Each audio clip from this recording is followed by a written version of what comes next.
السلام عليكم ورحمة الله وبركاته. الحمد لله نحمده ونستعينه ونستغفره ونؤمن به ونتوكل عليه ونعوذ بالله من شرور أنفسنا ومن سيئات أعمالنا.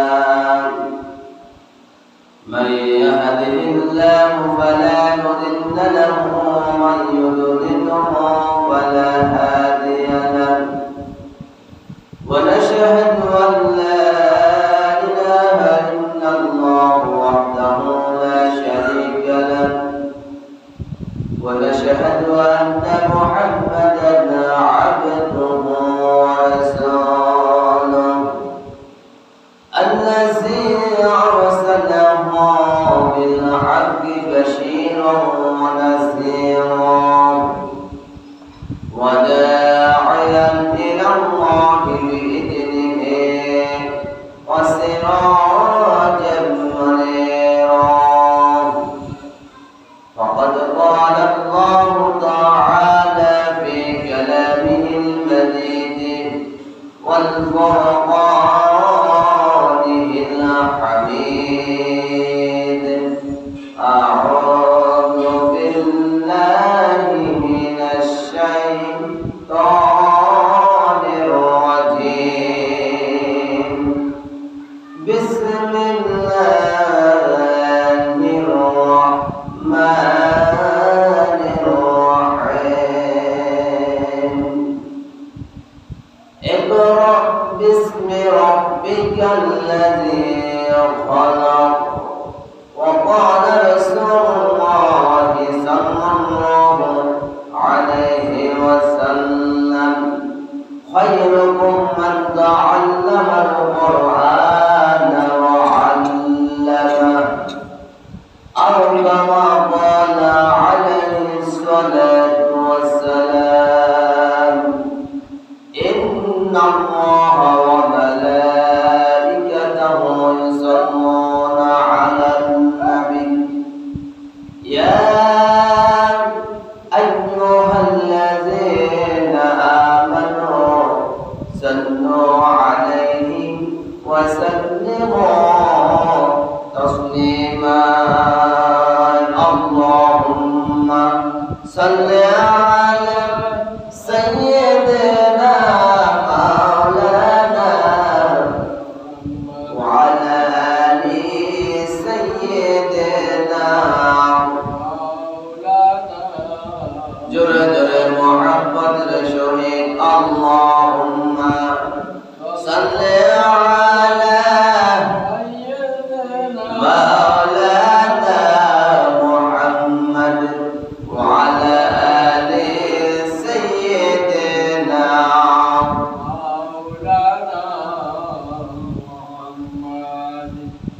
তাহাজ্জুদের জায়নামাজে মরণ দিও প্রভু আমার।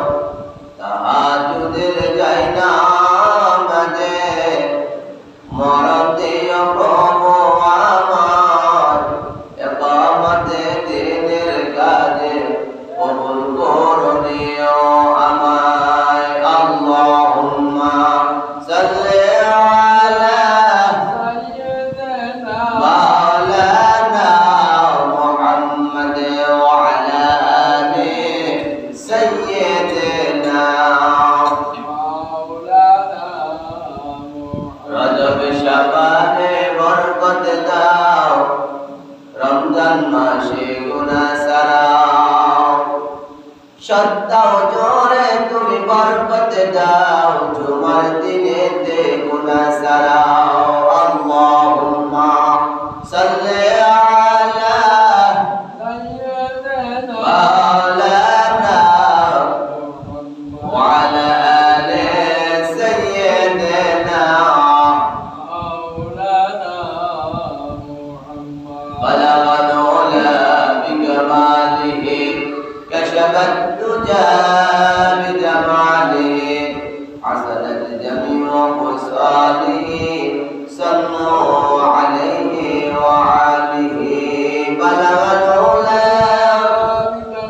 كشف الدجى بجماله حسنت جميع فرسانه صلوا عليه وآله الحمد لله আল্লাহ পাক রব্বুল আলামিন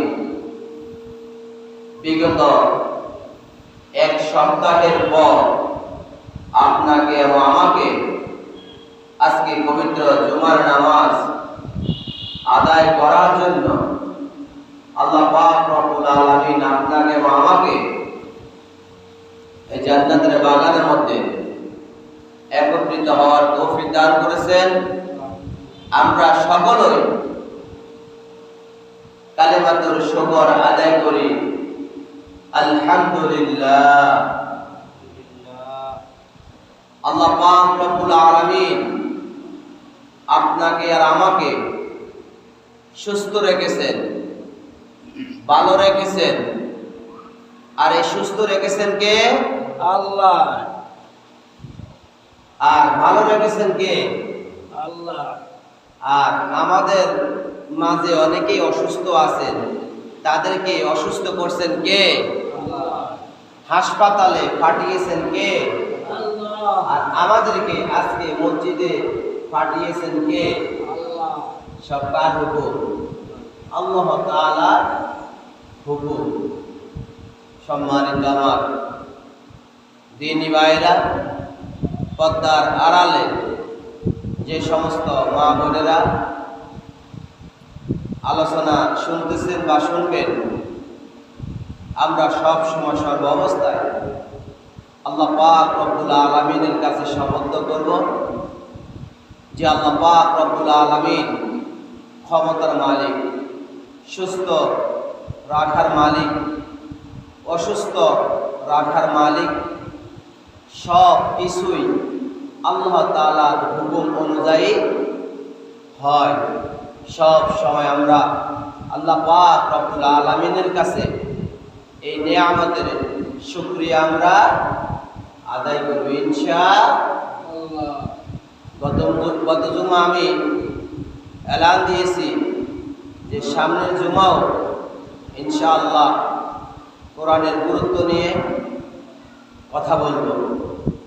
আজকে আমি কোরআনুল কারীমের আর কিছু আয়াত হাদিস আপনাদের মাঝে পেশ করব। কোরআনের 114টি সূরা, আর প্রথম সূরার নাম হচ্ছে সূরাতুল ফাতিহা। সূরাতুল ফাতিহা সর্বলাস্ট যে সূরা, সেই সূরার নাম কি? সূরাতুন নাস। তাহলে সূরা ফাতিহা অর্থাৎ আলহামদুলিল্লাহি রাব্বিল আলামিন, সমস্ত প্রশংসা কার জন্য? আল্লাহ।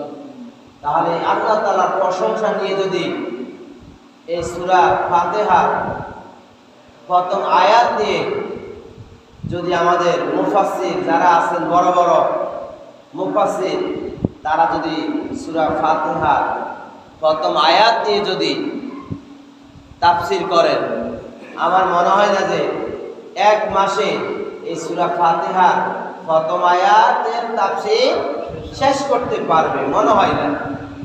আল্লাহর প্রশংসা গুণ নিয়ে যদি আমরা কথা বলি, তাহলে মাসকে মাস, বছরকে বছরও শেষ হবে না। সম্মানিত আমার দ্বীনি ভাইয়েরা, আল্লাহ পাক রব্বুল আলামিন আপনাকে আমাকে যখন এই পৃথিবীতে যখন পাঠিয়েছেন, তখন প্রত্যেকটা মুমিন বান্দাদের জন্য যে সঠিক পথে, সঠিক দিশারি পাবে, সঠিক পথে আসবে। আর এই সঠিক পথে আসার জন্য আল্লাহ সুবহানাহু ওয়া তাআলা কোরআন নাযিল করছেন, যেহেতু এই কোরআন সকল কিছু সমাধান দিতে পারে। এবং এই কোরআন আল্লাহ পাক রব্বুল আলামিন পবিত্র মাহে রমাদান মাসে নাজিল করছেন, সম্মানের সহিত নাজিল করছেন। অথচ আজকে আমরা এই কোরআনুল কারিমের শান, যে মান, যে মর্যাদা, যে গুরুত্ব আজকে আমরা দেই না। অথচ কোরআন যদি পড়েন সোয়াব, বুঝে পড়লো সোয়াব, না বুঝে পড়লো সোয়াব।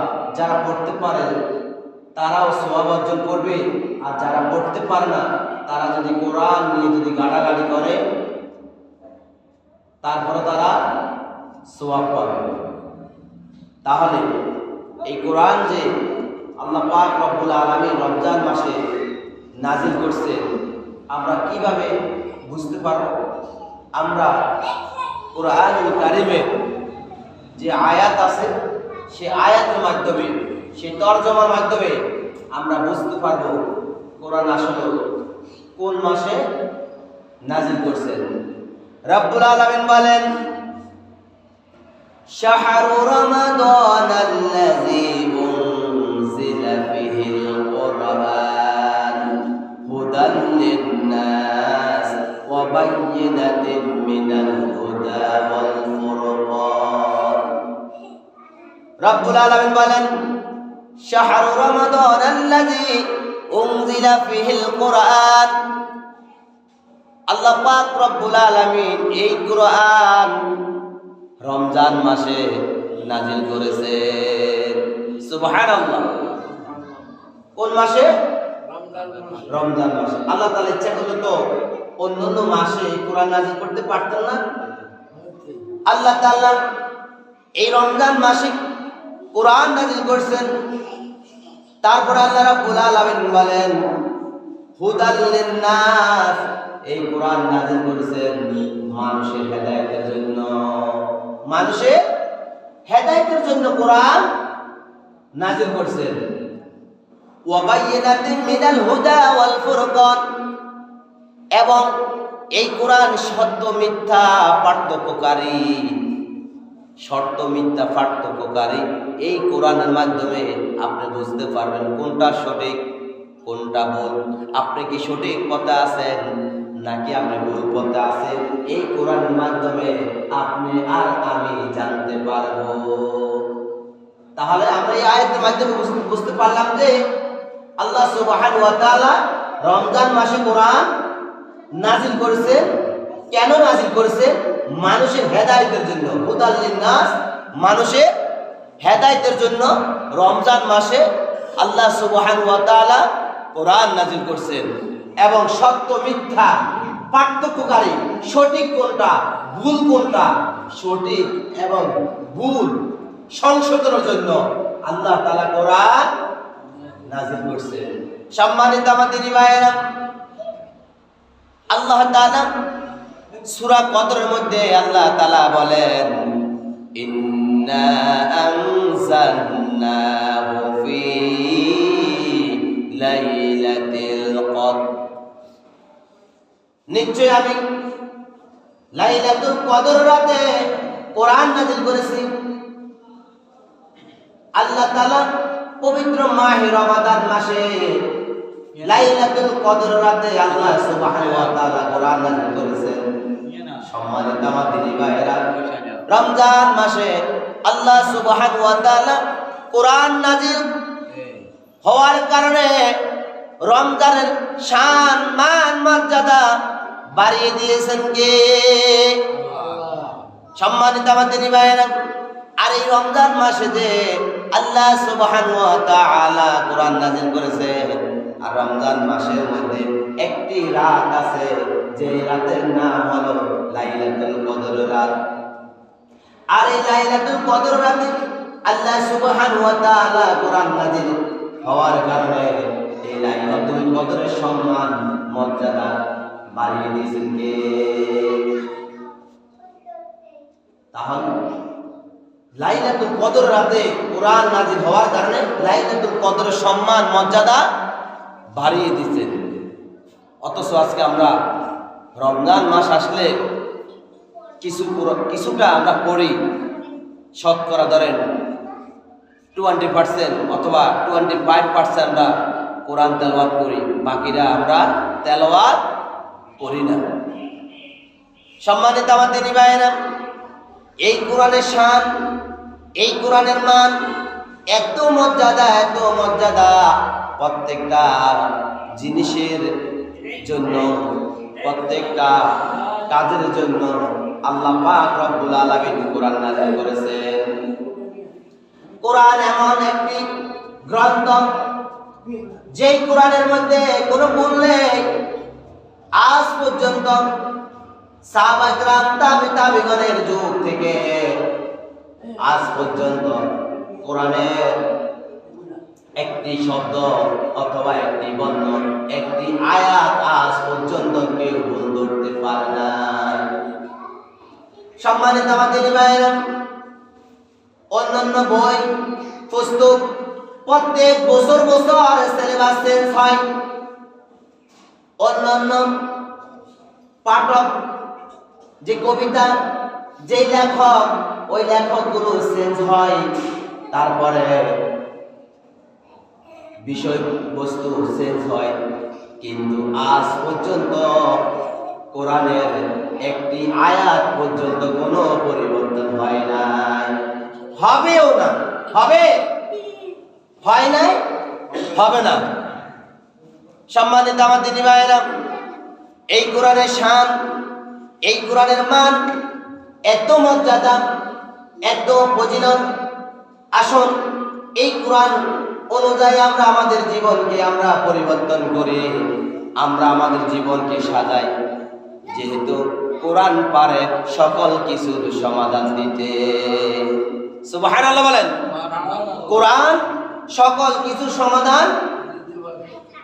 সম্মানিত আমাদের ভাইয়েরা, অন্যান্য যে সমস্ত গ্রন্থ, যে সমস্ত পাঠ্যপুস্তক বইগুলো আছে, ওই সমস্ত পাঠ্যপুস্তকগুলোর মধ্যে ভুল আছে।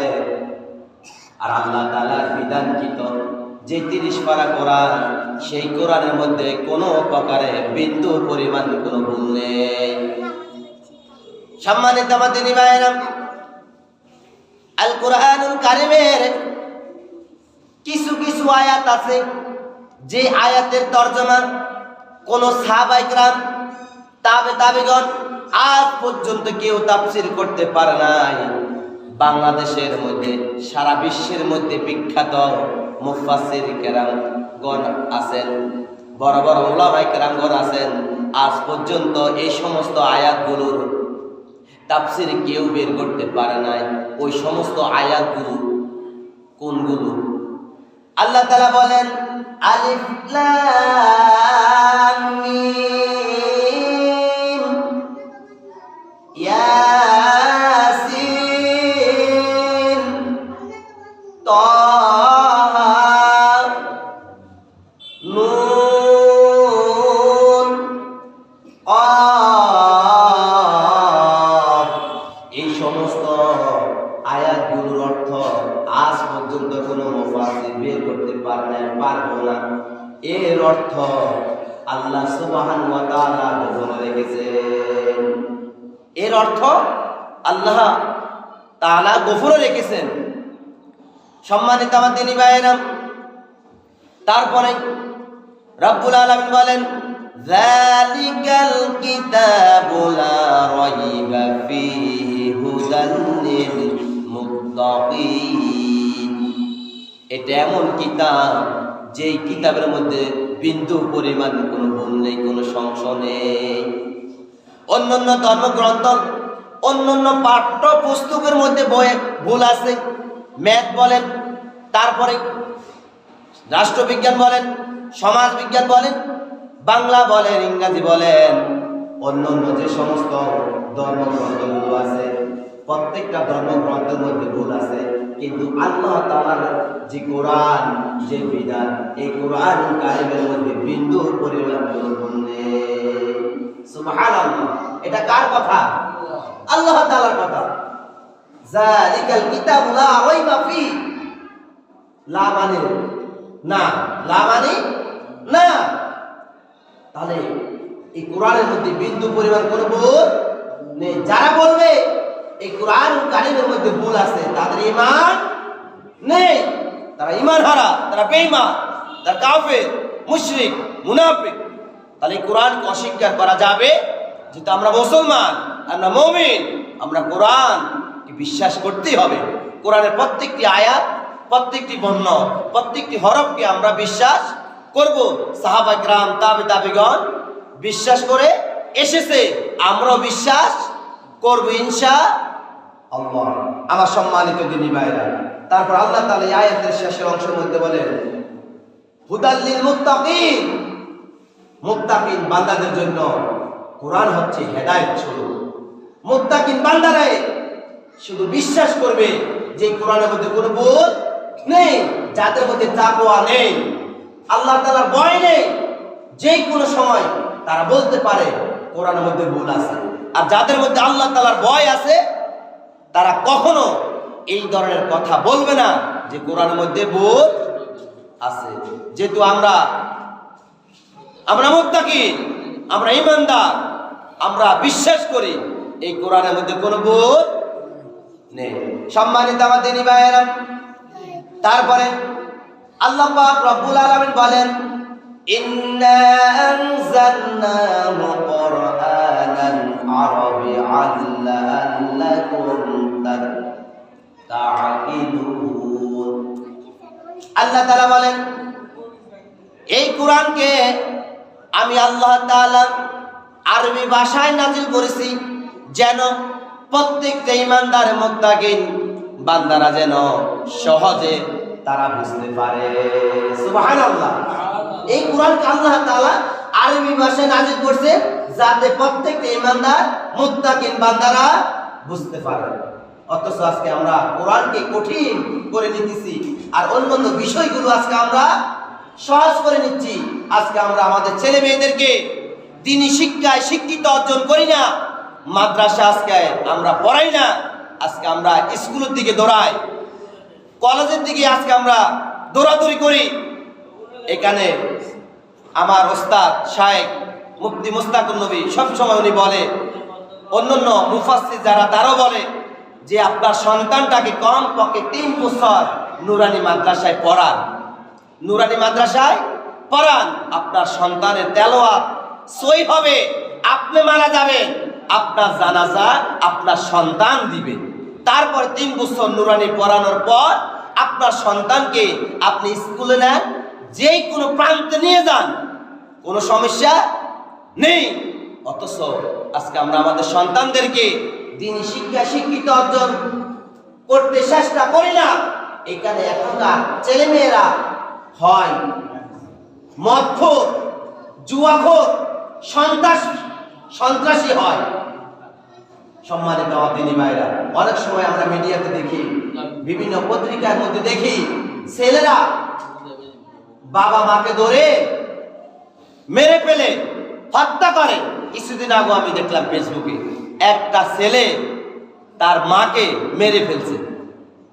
অনেক সময় দেখি যে বাবাকে মেরে ফেলে, তাহলে আমরা বিভিন্ন যে মিডিয়াতে আমরা দেখি, তাহলে এগুলো করা যাবে?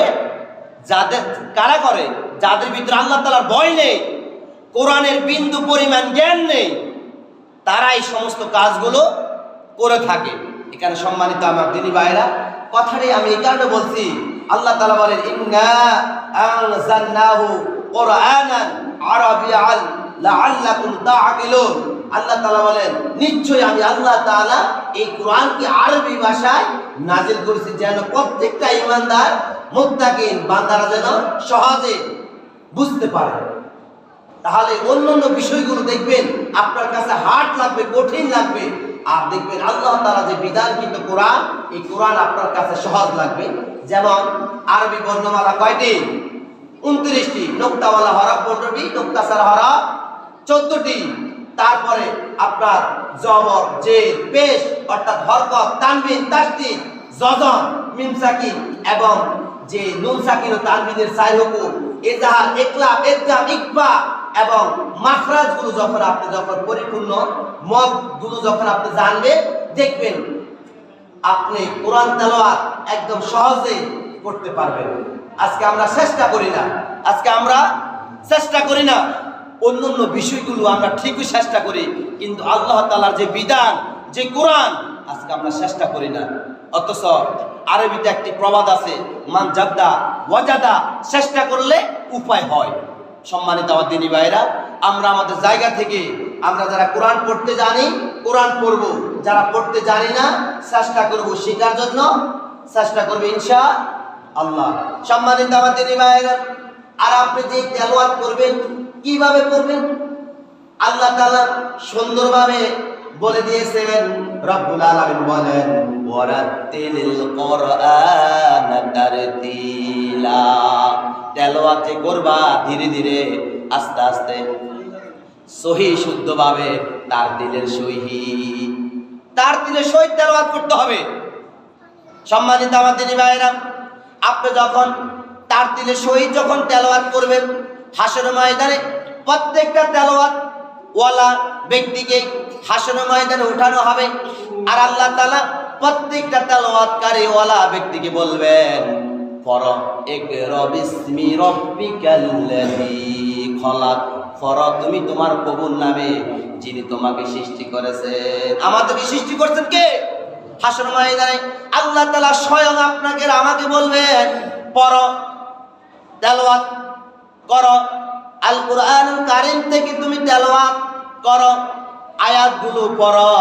আর আয়াতগুলো যখন আপনি পড়বেন, আয়াতগুলো যখন পড়বেন, পড়তে পড়তে জান্নাতের কিছু স্তর আছে। কি আছে? জান্নাতের কিছু স্তর আছে। আয়াতগুলো পড়বেন আর জান্নাতের স্তরগুলো আস্তে আস্তে উপরের দিকে উঠবেন। যখন একটি আয়াত পড়বেন তখন জান্নাতের এক তালার মধ্যে আপনি প্রবেশ করবেন। যখন দুটি আয়াত যখন প্রবেশ তেলাওয়াত করবেন তখন জান্নাতের দ্বিতীয় তলার মধ্যে আপনি উপরে করবেন। এবং তিনটি আয়াত যখন তেলাওয়াত করবেন তখন জান্নাতের তৃতীয় তলার মধ্যে আপনি উঠবেন। এইভাবে 6666 তলা বিশিষ্ট প্রত্যেকটা তেলাওয়াতকারী ব্যক্তিদের জন্য আল্লাহ পাক রব্বুল আলামিন জান্নাত সাজিয়ে রেখেছে। সুবহানাল্লাহ। হাসরের ময়দানে এইভাবে যখন আপনি তেলাওয়াত করবেন আর জান্নাতের মধ্যে ধাপে ধাপে ধাপে ধাপে আপনি উপরের দিকে উঠতে থাকবেন। সম্মানিত আমার দিনী ভাইরা, এখানে রব্বুল আলামিন বলেন, বান্দারে তোমরা যে তেলাওয়াত করবা ধীরে ধীরে করবা, আস্তে আস্তে করবা, সহি শুদ্ধভাবে করবা এবং তার তিলের সহিত তেলাওয়াত করবা। আর তোমরা যদি তার তিলের সহিত যদি তেলাওয়াত করো তাহলে আল্লাহ পাক রব্বুল আলামিন প্রত্যেকটা তেলাওয়াতকারী ব্যক্তিদের আমলনামার মধ্যে প্রত্যেকটা হরফের বিনিময় 10 করে নেকি দান করবে। সুবহানাল্লাহ। এটা কার কথা বলেন? আল্লাহ তাআলার কথা। সম্মানিত আমাদের ভাইরা, আসুন আমরা এই কোরআন অনুযায়ী আমরা আমাদের জীবনকে আমরা সাজাবো। এই কোরআন অনুযায়ী আমরা আমাদের জীবনকে আমরা পরিবর্তন করব। শুধু কোরআন তেলাওয়াত করলে হবে না, এই কোরআন অনুযায়ী আমরা নিজেরাও পরিবর্তন হব। তারপরে রব্বুল আলামিন বলেন, বান্দারে তোমরা অনেক সময় তেলাওয়াত যে করো, আর এই তেলাওয়াত তোমরা অনেক সময় চিন্তা করো যে আমি কই থেকে তেলাওয়াত করব, আমি নামাজের মধ্যে কি সূরা পড়ব, আমি তো সূরা পারি 3-4টা। আমাদের মধ্যে অনেকের চিন্তা চেতনা আছে না, যে আমি 3-4টা সূরা পারি, এখন নামাজের মধ্যে আমি কোনটা পড়ব। আল্লাহ তাআলা কত সুন্দরভাবে প্রত্যেকটা ঈমানদার বান্দাদের জন্য সহজ করে দিয়েছেন। আল্লাহ তাআলা বলেন, ফাকরাউ মা তায়াসসারা মিনাল কুরআন। আল্লাহ তাআলা বলেন, বান্দারে কোরআনের মধ্যে 6666 আয়াত আছে, 114টি আয়াত, 114টি সূরা আছে। এই 6666 আয়াত আছে, এই আয়াতগুলোর মধ্যে যে আয়াতটা তোমার কাছে সহজ লাগে